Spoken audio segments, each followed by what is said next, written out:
പറയുന്നത് ഷഹാദത്ത് കലിമ ചൊല്ലുക എന്ന് പറഞ്ഞാൽ അതിന്റെ മുന്നേ എന്തുണ്ടാകണം? എന്താണ് ലാ ഇലാഹ ഇല്ലല്ലാഹ്, ഞാൻ പറയാൻ പോകുന്ന വാക്കെന്താണ് എന്ന അറിവാദ്യം ഉണ്ടാകണം. ഇത് നമുക്കറിയാം. എല്ലാറ്റിന്റെയും മുന്നേ ഇൽമാണ് ഉണ്ടാകേണ്ടത്.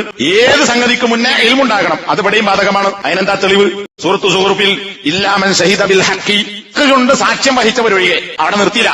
ഹക്ക് കൊണ്ട് സാക്ഷ്യം വഹിക്കുക എന്ന് പറഞ്ഞാൽ തൊള്ളോണ്ട് പറഞ്ഞാൽ പോരാ. വഹും യഅലമൂൻ, അവർ മനസ്സിലാക്കിക്കൊണ്ട്. അപ്പൊ ഞാൻ പറയാൻ പോകുന്ന കാര്യം എന്താണ്, അതിന്റെ ആശയം എന്താണ് എന്ന് മനസ്സിലാക്കിക്കൊണ്ട് സാക്ഷ്യം വഹിക്കുക.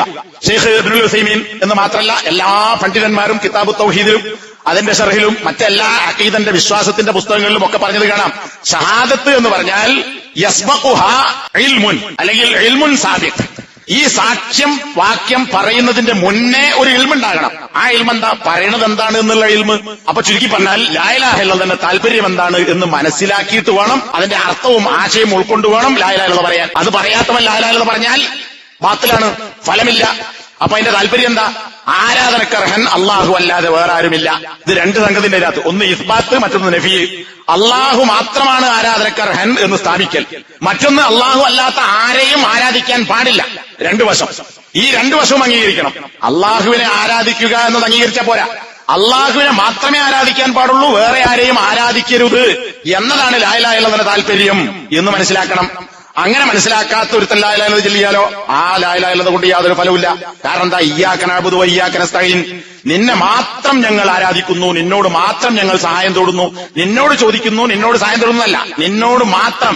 വേറെ ആരെയും ഞങ്ങൾ ആരാധിക്കുന്നില്ല, വേറെ ആരോടും ഞങ്ങൾ സഹായം തേടുന്നില്ല. ഏത്? അള്ളാഹുവിനോട് മാത്രം ചോദിക്കേണ്ട കാര്യം വേറെ ആരോടും ചോദിക്കുന്നില്ല. അവിടെ ആ മാത്രം അള്ളാഹുവിൽ മാത്രം പരിമിതപ്പെടുത്തുക, വേറെ ആരോടും ചോദിക്കുകയില്ല എന്ന കാര്യം. ഇത് ഇബ്രാഹിം നബി അലൈഹി സ്വലാത്തു വസ്സലാം മക്കയായി ബന്ധപ്പെട്ട വിഷയങ്ങളിൽ ധാരാളമായി നാം കേട്ടിട്ടുള്ളതാണ്. ഇബ്രാഹിം നബിയെ കുറിച്ച് പറഞ്ഞിടത്തൊക്കെ മുസ്ലിമാണ് എന്ന് പറഞ്ഞു, അക്കൂട്ടത്തിൽ തന്നെ മുശ്രിക് അല്ല എന്നും പറഞ്ഞു. അതെന്തിനാ? മുസ്ലിമാണ് എന്ന് പറഞ്ഞാൽ അള്ളാഹിനെ മാത്രം ആരാധിക്കുന്നവനാണ്, മുശ്രിക് അല്ല എന്നും കൂട്ടി പറഞ്ഞെന്തിനാ? അള്ളാഹു അല്ലാത്ത ആരെയും ആരാധിക്കുന്നില്ല. ഇങ്ങനെ ഒരുപാട് ആയത്തുകളും ഹദീസുകളും ഉദാഹരണങ്ങളും നമുക്ക് കാണാൻ പറ്റും. അപ്പോ ലാ ഇലാഹ ഇല്ലല്ലാഹ് എന്നത് അള്ളാഹു ഉണ്ട് എന്ന് അംഗീകരിക്കലല്ല, അള്ളാഹുവിനെ ആരാധിക്കണം എന്നതുമല്ല, അള്ളാഹുവിനെ മാത്രം ആരാധിക്കണം എന്നതാണ്, മറ്റാരെയും ആരാധിക്കാൻ പാടില്ല എന്നതുമാണ്. അതാണ് ഇസ്ബാത്ത്, നഫി. ഈ രണ്ടും ഉൾക്കൊള്ളുന്ന ആശയത്തെ ഒരുത്തൻ മനസ്സിലാക്കിയാൽ മാത്രമാണ് അവന്റെ ലാ ഇലാഹ ഇല്ലല്ലാഹ് യഥാർത്ഥ ലാ ഇലാഹ ഇല്ലല്ലാഹ് ആകുന്നത്.